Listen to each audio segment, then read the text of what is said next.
Hi நண்பர்களே, welcome back to உங்கள் Vinod channel. இன்னைக்கு வீடியோவில் என்ன பார்க்க போகிறோம் அப்படின்னா, மக்கள் தொகை கணக்கெடுப்பு வந்து வரப்போகிறாங்க. ஸோ அதில் கேட்கப்படுற அந்த 30 கேள்விகள் என்னென்ன, அதுக்கு நம்ம எப்படி வந்து பதில் அளிக்கணும், அதை ஆன்லைனில் நம்ம வந்து அப்ளை பண்ணணும், எப்படி அப்ளை பண்ணணும் அப்படின்ற ஃபுல் டீட்டெயில்ஸ் நம்ம வந்து இதில் பார்க்க போகிறோம். ஸோ ஸ்கிப் பண்ணாமல் கடைசி வரைக்கும் பாருங்கள். ஏதாவது டவுட் இருந்தால் மறக்காம வந்து கமெண்டில் சொல்லுங்கள். வாங்க வீடியோக்குள்ளே போகலாம். மக்கள் தொகை கணக்கெடுப்பு 2026 பார்த்தீங்க அப்படின்னா, கேட்கப்படும் 30 கேள்விகள் என்ன, எப்படி பதிலளிப்பது அப்படின்றது எல்லாமே உங்களுக்கு சொல்ல போகிறேன். ஸோ இப்போ பார்த்தீங்க அப்படின்னா, ஃபஸ்ட் கொஷினாக உங்கள் பேர் என்ன அப்படின்னு கேட்குறாங்க. உங்கள் முழு பெயரை வந்து சொல்லணும். ஸோ முதல் பெயர் என்ன, அதோட சேர்ந்து உங்கள் அப்பா பேர், உங்களுடைய கணவர் பேர் ஏதோ நீங்கள் வந்து போடுவீங்களோ அதுக்கேற்ற மாதிரி நீங்கள் அது வந்து சொல்லணும். செகண்ட் கொஷின் பார்த்தீங்கன்னா, உங்கள் பாலினம் என்ன, ஜெண்டர், நீங்கள் மேலா ஃபீமேலா அந்த மாதிரி வந்து கேட்டிருப்பாங்க. உங்கள் வயது என்ன, உங்களுடைய டேட் ஆஃப் பர்த் வந்து கேட்பாங்க. தேதி, மாதம், வருஷம் எல்லாமே சொல்லிவிடுங்க. அது வந்து டேட் ஆஃப் பர்த் அந்த கொஷினுக்குள்ளே வந்து அடங்கிடும். நெக்ஸ்ட்டு பார்த்தீங்கன்னா, உங்கள் திருமண நிலை, நீங்கள் வந்து திருமணம் ஆனவரா ஆகாதவரா அப்படின்ற மாதிரி கேட்பாங்க. ஆல்ரெடி வந்து விதவையா இல்லைனா விவாகரத்தானவரா இல்லை பிரிந்து வாழ்கிறீங்களா, இது எல்லா டீட்டெயில்ஸும் வந்து கேட்பாங்க. அது வந்து கொடுத்துக்கோங்க. உங்கள் தாய்மொழி என்ன அப்படின்னு கேட்டிருக்காங்க. ஸோ அதையும் வந்து சொல்லணும். நீங்கள் இந்திய மகனா அப்படின்னு கேட்பாங்க. ஆம் இல்லை எதுன்றதை நீங்கள் சொல்லிக்கோங்க. உங்கள் மதம் என்னன்னு சொல்லணும். உங்கள் ஜாதி சமூகம் என்ன அப்படின்றத சொல்லணும். நீங்கள் என்ன படிச்சிருக்கீங்க அப்படின்றத சொல்லணும். எத்தனாவது வரை முடிச்சிருக்கீங்க அப்படின்றத வந்து ஆட் பண்ணிக்கோங்க. நீங்கள் படிக்க தெரிகிறதா, அவங்களுக்கு வந்து படிக்க தெரியுமா அப்படின்னு கேட்குறாங்க. ஆம் இல்லை அப்படின்றத வந்து சொல்லிக்கிறேன். ஏன்னா வந்து நிறைய பேர் வந்து வயசானவங்க இருந்தாங்கன்னா படிக்க தெரியாது. ஸோ அந்த மாதிரி இருக்கிறவங்க இந்த கொஷின் கேட்டாங்கன்னா படிக்க தெரியும் தெரியாது அப்படின்றத வந்து சொல்லிக்கோங்க. நீங்கள் தொழில் செய்கிறீங்களா அப்படின்னு கேட்குறாங்க. ஆம்னா எங்கே ஒர்க் பண்ணுறீங்க அப்படின்றத வந்து கேட்பாங்க. உங்கள் தொழில் என்ன, என்ன வேலை வகை, அது வந்து அரசு வேலையா, கூலி வேலையா, இல்லை விவசாயமா, இல்லை தனியாரில் செய்கிறீங்களா, இல்லை சுயதொழில் செய்கிறீங்களா, இல்லை வணிகம் செய்கிறீங்களா. ஸோ எந்த நீங்கள் வந்து ஒர்க் பண்ணுறீங்களோ அந்த ஒர்க்கை வந்து சொல்லிக்கோங்க. நெக்ஸ்ட்டு நீங்கள் எங்கே வேலை செய்கிறீங்க, என்ன உங்கள் கம்பெனி நேமு, எங்கே இருக்குது அந்த மாதிரி வந்து கேட்டிருக்காங்க. அண்ட் நீங்கள் இந்த வீட்டில் எத்தனை ஆண்டுகளாக வசிக்கிறீங்க, எத்தனை வருஷமாக நீங்கள் இந்த வீட்டில் இருக்கீங்க அப்படின்னு கேட்பாங்க. ஸோ அதுக்கும் பதில் கொடுத்துருங்க. அதுக்கு வந்து எத்தனை வருஷம், அது மட்டும் இல்லாமல் ஒரு வருஷத்துக்கு குறைவாக இருக்குது அப்படின்னா மாதத்தை கூட நீங்கள் வந்து இதில் உங்களுக்கு சொல்லலாம். நெக்ஸ்ட்டு பார்த்தீங்கன்னா, இப்போ வந்து 15 கொஷின் கம்ப்ளீட் ஆகிடுச்சு. இதுக்கப்புறம் தான் முக்கியமான கொஷின்ஸ்லாம் கேட்க போகிறாங்க. என்னென்னு பார்க்கலாம். ஓகே, இப்போ பார்த்தீங்கன்னா, இந்த வீடு உங்களுடையதா அப்படின்னு கேட்டிருக்காங்க. ஸோ சொந்த வீடு அப்படின்னா ஆம் இல்லைன்னு சொல்லுங்கள். இல்லைனா வாடகை வீடு அப்படின்னு சொல்லலாம். வீட்டோட முகவரி என்ன, உங்கள் அட்ரஸ் என்ன அப்படின்றது சொல்லணும். மாநிலம், மாவட்டம், வட்டம், கிராமம், தெரு, வீட்டு எண், அப்புறம் வந்து பின்கோடு, இதெல்லாமே வந்து நீங்கள் வந்து சொல்லலாம். வீட்டில் எத்தனை அறைகள் உள்ளன, எத்தனை ரூம் இருக்குது உங்கள் வீட்டில் அப்படின்றத வந்து சேர்த்து சொல்லியிருக்காங்க.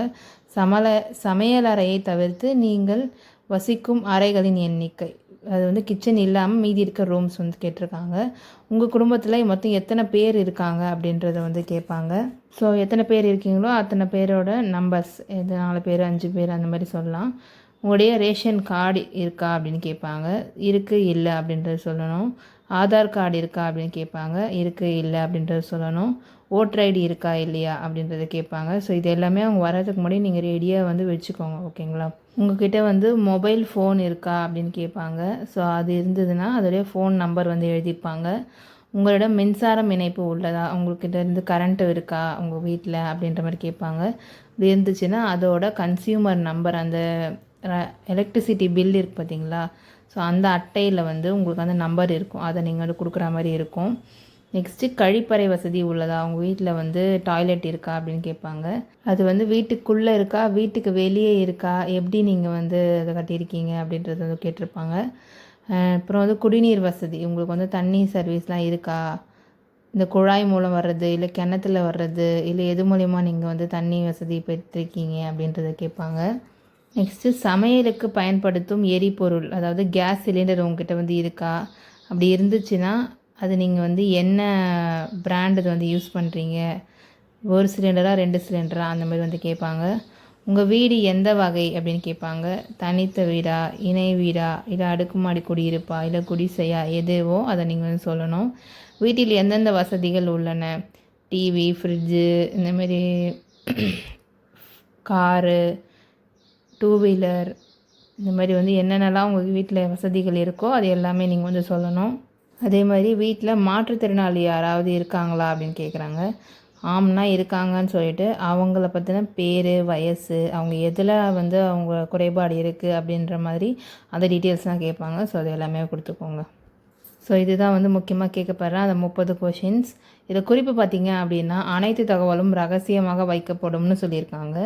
ஸோ அரசு திட்டமிடும் மற்றும் வளர்ச்சி பணிக்காக மட்டுமே பயன்படுத்தப்படும். ஏதாவது வந்து புதுசாக ஸ்கீம் எடுத்துகிட்டு வர்றது, இல்லை இதில் இவங்க வந்து கம்மியாக இருக்காங்க, இவங்களுக்கு இது மூலிமா பெனிஃபிட்ஸ் தரலாம் அப்படின்றதுக்காக இந்த கணக்கீடு எடுக்கிறாங்க அப்படின்னு சொல்லியிருக்காங்க. இது எல்லாத்துக்கும் வந்து நீங்கள் கரெக்டாக பதில் சொன்னீங்க அப்படின்னா நாட்டோட முன்னேற்றத்திற்கு உதவும் அப்படின்னு சொல்லியிருக்காங்க. ஓகே, இதுக்கு இன்னொரு வழி என்ன இருக்குது அப்படின்னா, நீங்கள் கணக்கெடுப்பில் பதில் சொல்ல வேண்டியதே கிடையாது. நீங்கள் ஆன்லைனில் வந்து அப்ளை பண்ணிவிட்டு நீங்கள் இந்த நம்பர் வச்சுருந்தீங்க அப்படின்னா கணக்கெடுப்பு வரப்போ நீங்கள் அந்த நம்பர் நீங்கள் அவங்ககிட்ட கொடுத்துட்டிங்கன்னா அது மூலிமா அவங்களோட டீட்டெயில்ஸ் எல்லாமே வந்து அவங்க எடுத்துப்பாங்க. அதுக்கு நீங்கள் வந்து எல்லாத்துக்குமே நின்று பதில் சொல்லி தான் ஆகணும் அப்படின்றது கிடையாது. ஸோ எப்படி நம்ம வந்து அதை ஆன்லைனில் அப்ளை பண்ணுறது அப்படின்றத வந்து பார்க்கலாம். ஃபஸ்ட்டு பார்த்தீங்க அப்படின்னா censusindia.gov.in அந்த வெப்சைட்குள்ளே போயிட்டு நீங்கள் செல்ஃப் எனியூமரேஷன் அப்படின்றது வந்து கொடுக்கணும். அதில் லாங்குவேஜ் வந்து கேட்கும், எந்த லாங்குவேஜ் செலக்ட் பண்ணுறீங்க அப்படின்றத கொடுத்துட்டு நியூ ரெஜிஸ்ட்ரேஷன் அப்படின்றத வந்து கொடுக்கணும்.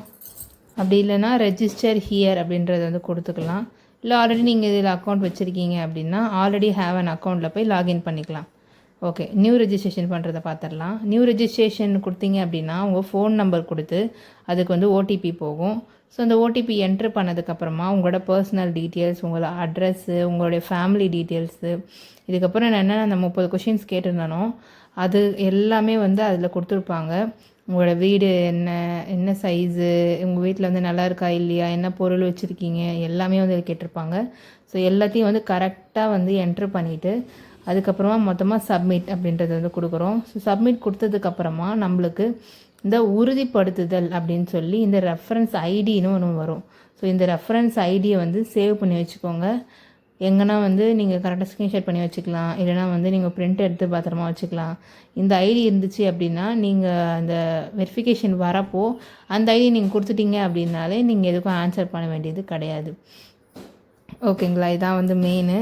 ஸோ இந்த ரிஜிஸ்டர் பண்ணுறதுக்கு என்னென்னலாம் முக்கியமாக நம்மகிட்ட வேணும், எதை வச்சுட்டு நம்ம மெயினாக இதை ரிஜிஸ்டர் பண்ணலாம் அப்படின்னா உங்களோட மொபைல் ஃபோன் வந்து வேணும், அதே மாதிரி ஆதார் எண் வந்து வேணும், நெக்ஸ்ட்டு உங்களோட இமெயில் அட்ரஸ். இது 3 வச்சு நீங்கள் என்ன பண்ணணும், மெயினாக இது 3 இருந்தால் மட்டும்தான் ரெஜிஸ்டர் பண்ண முடியும். மீதி எல்லாமே வந்து நீங்கள் டீட்டெயில்ஸ் என்ட்ரு பண்ணுற மாதிரி மட்டும்தான் இருக்கும். ஸோ இதுதான் வந்து நம்ம மக்கள் தொகை கணக்கெடுப்பில் வந்து ஆன்லைன்லேயே நம்ம பண்ண முடியும், இல்லை நேரடியாக வந்து அப்படி பதிலளிக்கணும் அப்படின்றத நம்ம சொல்லியாச்சு. ஏதாவது டவுட் இருந்தால் மறக்காமல் வந்து கமெண்டில் சொல்லுங்கள். மறக்காமல் நம்ம சேனலை சப்ஸ்கிரைப் பண்ணாதவங்க சப்ஸ்கிரைப் பண்ணி லைக் பண்ணிக்கோங்க. டாடா.